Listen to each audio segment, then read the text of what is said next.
bringing you a kid-friendly radio show. Every Saturday afternoon on YouTube. Broadcasting live at 1 o'clock. Broadcasting live at 1 o'clock. Hello and welcome to episode 61 of the Brit Show with me, Ethan. Coming up on today's show, part 2 of my interview with the man behind CBBC legend Hackety Dog Puppeteer Phil Fletcher. But before that, the show is a few days late because since Friday the 22nd of July, I have not had internet. We were changing providers of our internet from SSE to Vodafone, and we just haven't been connected up for some weird reason. The customer service has absolutely been useless. Ridiculous, useless, whatever, but it's been horrible. My dad has spent hours and hours on the phone every single day speaking to customer support, line 1, line 2, and the customer support has been saying the exact same thing. Unplug your router and turn it back on again. It's a router problem when it's not. We've had a new router and they've still said it's a router problem. But anyway, we have still no internet, so I'm gonna try and upload this on a data hotspot all night. So hopefully it uploads and hopefully our internet gets sorted soon. But my recommendation is don't go with Vodafone broadband, so that is why the show is late. But anyway, now it is time for part 2 of my interview with the incredible Phil Fletcher, the puppeteer of Hackety Dog.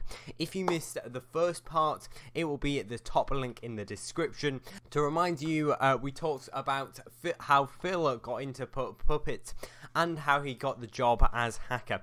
In part 2, I get to speak to Hacker himself, so stick around until the end of the interview. Here it is.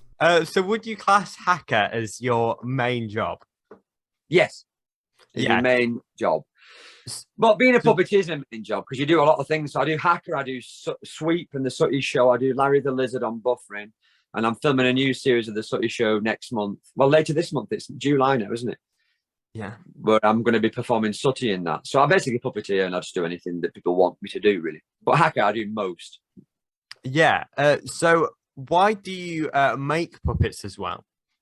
Because I enjoy it, really. I make them more for fun than anything else. And I'm very good at it. I'm very good at it, Ethan. Yeah. So how do you make these incredible replicas of lots of puppets? Like I saw a Kermit the Frog one the other day. It was really good, and the voice was really good as well. Thank you. I do impressions, really, but when it comes to making replicas, I just make them by eye because I'm a big fan of these things. Because I'm a puppet builder. Yeah, I can look at a puppet and know what needs to be made to make certain shapes. Now it's like drawing. I mean, if you can draw, you know what you need to draw to achieve a certain thing. It's the same with puppets to me. So I can see a puppet and know what I need to make flat to make that three-dimensional thing. It's just I've done it for so long, really. I don't use patterns or anything. It's just all by eye. I never make mistakes either, you know. I never make mock-ups or prototypes. I just do it. Wow. But I've done it for 33 years. Yeah, so do you sometimes just make puppets for fun, or do you always make them for a purpose that you're going to use them for? No, they're mostly for fun, but I do tend to use them on my Instagram content. So I'll knock up a mole puppet, for example, and then just for a laugh. But then I'll think, oh, I can do something with that. So then it becomes Terry Mole and he has a sketch. So I do quite a few different strands on Instagram of different bits of nonsense, but it's just all for my own amusement, really. Yeah. So like, where has your puppets been used in TV or film? They've been used in commercials. I hire them out a lot. So they've been in quite a lot of different music videos over the years from all over the world. I mean, not that I generally perform them, but I'll get people offering, asking, can they hire X, Y, Z? And I think, so they go everywhere and come back. One of my puppets was on Britain's Got Talent this year, the chicken with Jamie LaHaye and Chuck. Oh, wow. He was runner-up. I made Patsy May for Britain's Got Talent a few years ago for Laura Bacon. That was a little blue girl with pink hair. Yeah. I've done loads for stuff. And a lot of times I don't know where they're going. I did a lot for Las Vegas television a few years ago. But I rarely see them because if they're abroad or something, I never see the finished work. Yeah. So can anyone just send you a request and you'll make them and sell them? Yes. Yes, they can. But I don't do very many of these days because I'm very lazy. But I get a lot of requests, and I say no a lot, as I often do. Yeah. So, how important do you think puppets are to children's television? No, you know what? I don't know, because I don't think the puppet itself is the thing that's important. I think that just happens to be a tool for the performer. So it's all down to the character, I think. So I think Hacker's a great character, but I think Hacker would also be a great character if he was on radio without the puppet. So I don't know if the puppet really is important at all in that sense. Do you think the puppet could ever be replaced by like CGI or something? Yeah, it could, but it wouldn't be as instant probably, or it wouldn't be you couldn't send it out and about. So what the limits of that are, the puppets are very limited as well, by the way, but they're limited in different ways. So yeah, with CGI you can have things jumping around, but with a puppet you can send him to meet Jim Carrey on the spot. Yeah. So I think they both have the plus points and they both have the negatives, really. Ideally, you would use both in a production and marry the two to make the perfect production, but you can't really do that live. Yeah. So how long do you think Hacker will stay on our screens? Because for me, he's always been there on CBBC. Well, he has. Are you 14? Yeah, I'm 14. Yeah, he's been on there since you were 1, hasn't he? Crazy that. Well, there's no sign of him coming off yet. I know CBBC is going to go on the iPlayer only in a couple of years, but anything could happen between now and then. Yeah. There's no saying I'm not going to be around by then, let alone Yeah. So what do you think of the BBC's decision to move CBBC online only? Do you know what? I'll be honest with you. I don't care. You're going to move with the times, Cocker. You can't stay in the dark ages. I don't. No. I am 45. I don't know what the best thing is for what, but they obviously do, and it doesn't matter. I've eked out a 4-month contract for 13 years. Who am I to complain? Yeah. Do you feel you could ever get replaced as Hacker? No.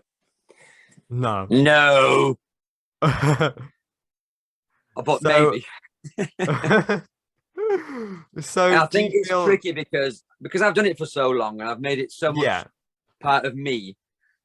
I think it would be a lot of effort for someone to try and do it because, as I said, it's just me now. So all the ad libs are just something I think of. So I think, I think it will be tricky, but that's not to say it's not possible, and it's not to say it won't happen. Yeah. So do you feel Hacker is just a furry version of yourself? Exactly that. Yeah, he's exactly the same. Even the voice is the same these days. Yeah. Do you like meat paste then? I do. Oh, I did. I'm vegetarian now, and so is Hacker. So Hacker only eats meat paste. We went vegetarian last year. Oh, did you? Yeah. So do you like help write some of Hacker's lines or not? No, I've never written anything in my life.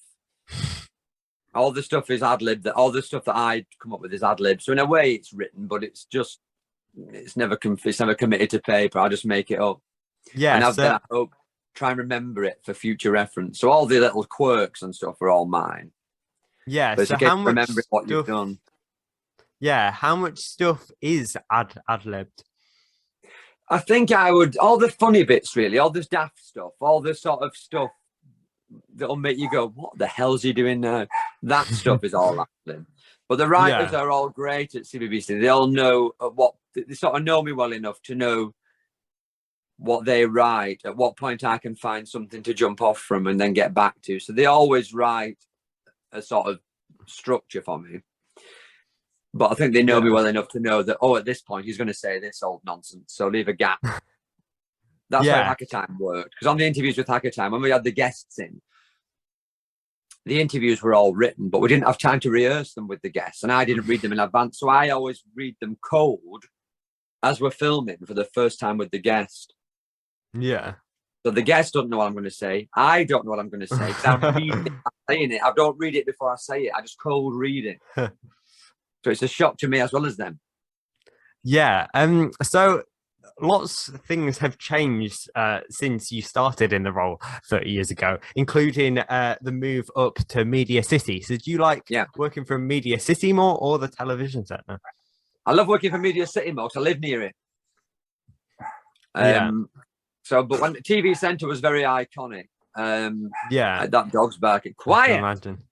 TV centre was iconic, and you don't know who you're going to bump into there. Like you can bump into, not now. You could have bumped into Bruce Forsyth or Robin Gibb. I bumped into Robin Gibb once from the Bee Gees at Stage Door. That doesn't really happen in Media City, but I'm sure it will eventually when it's been there for as many years as it had been at TV centre. Yeah. So as well as the studio has changed and the logo as well.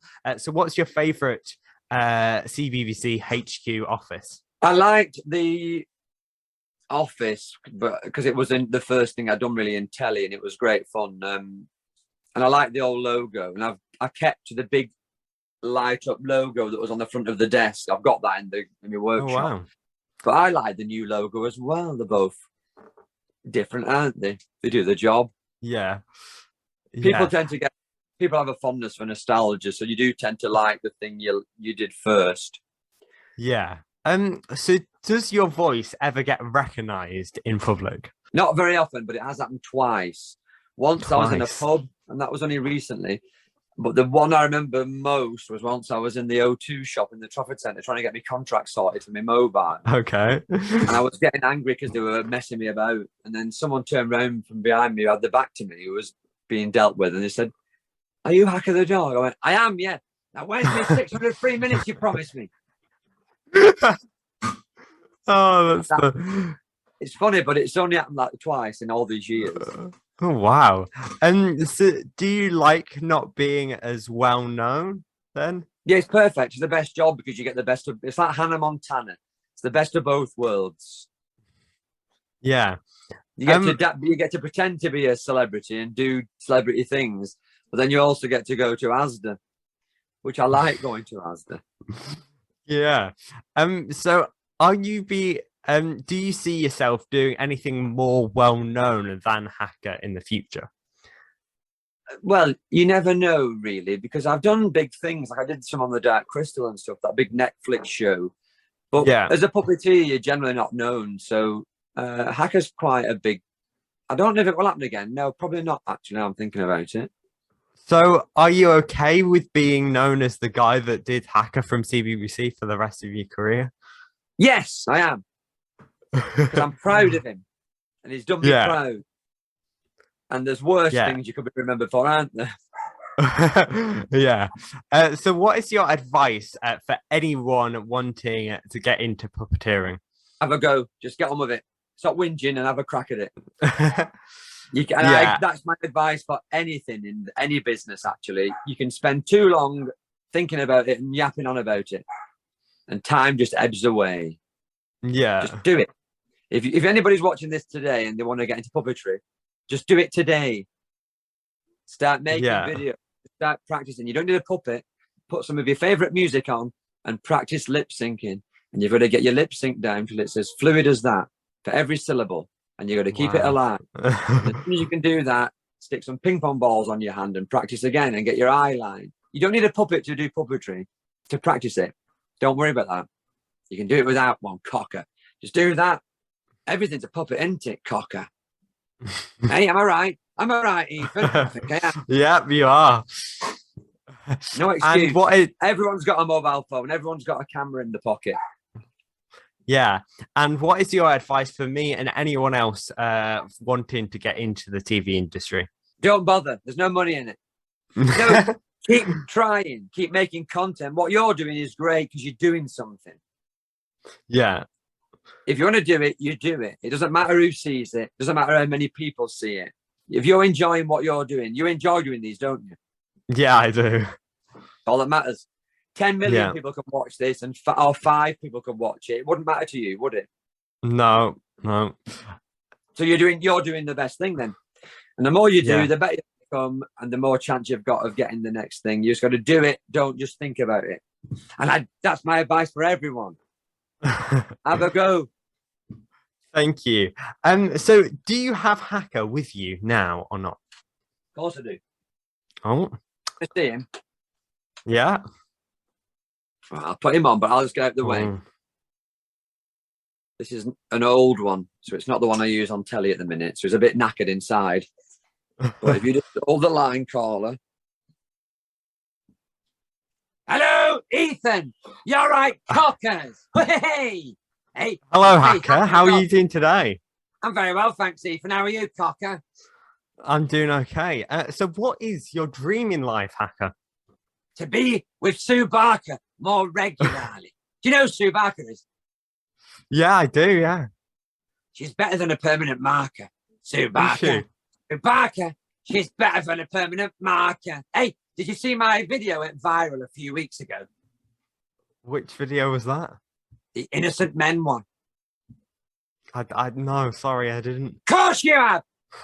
Look it up, cocker. It did 5 million views. It was me and Lauren saying, we're just normal men. We're just innocent men. Oh, cocker. that one. Yeah, I have actually seen it. Yeah. We're just normal men. What do you mean, normal men? We're just innocent men. See, I became a meme. Yeah. So what are your favourite things to do, Hacker, when you're not presenting? I like to eat meat paste. I like to go to Wigan. And I like to sit on the bench outside the bus station and watch all my fans go by. And they always say, oh, Hacker, can I have a selfie? And I say, yes, of course you can, cocker. I'm not too proud to have a selfie with my fans. So we do selfies outside the bus station. And I live my best life. Oh, yeah. Wow.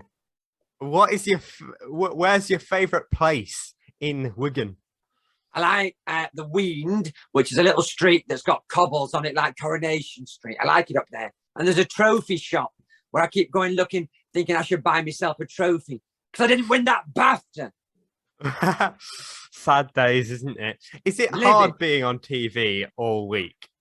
Yeah, well, I'm dead famous, aren't I, cocker? I can't even go out the door without being recognised. It's really show business, but it's better than doing a real job, isn't it? Yeah. So who's your favourite celebrity you've met? I like Sue Barker, but I also like Harry Hill. He's good. And I like Lee Mack. He's funny. And I like Jim Carrey.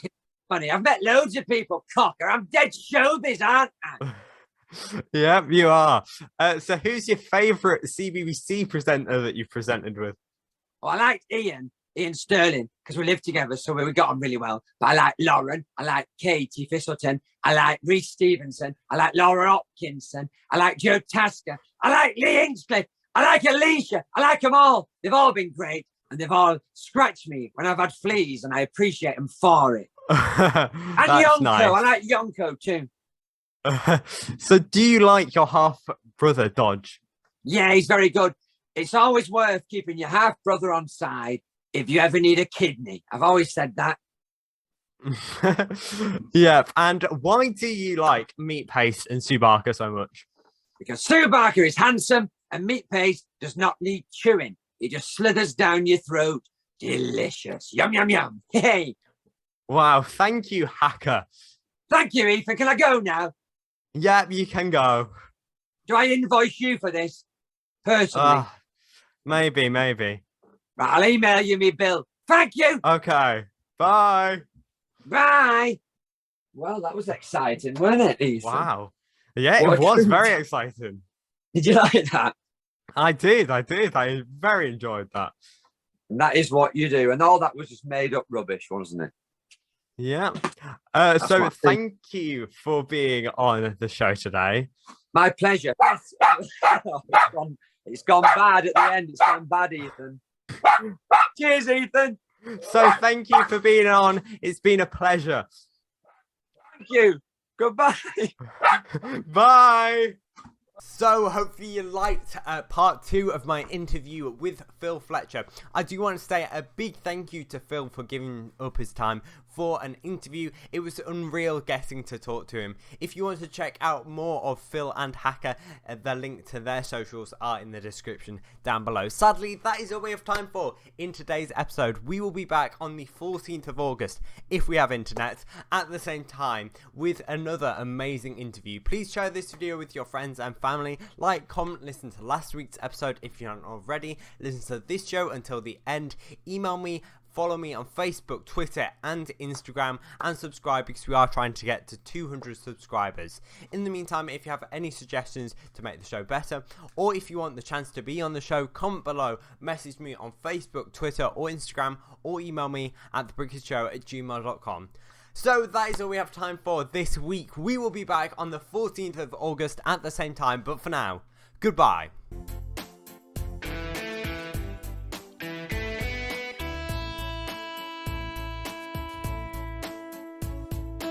Bringing you a kid-friendly radio show every Saturday afternoon on YouTube. Broadcasting live at 1 o'clock. Broadcasting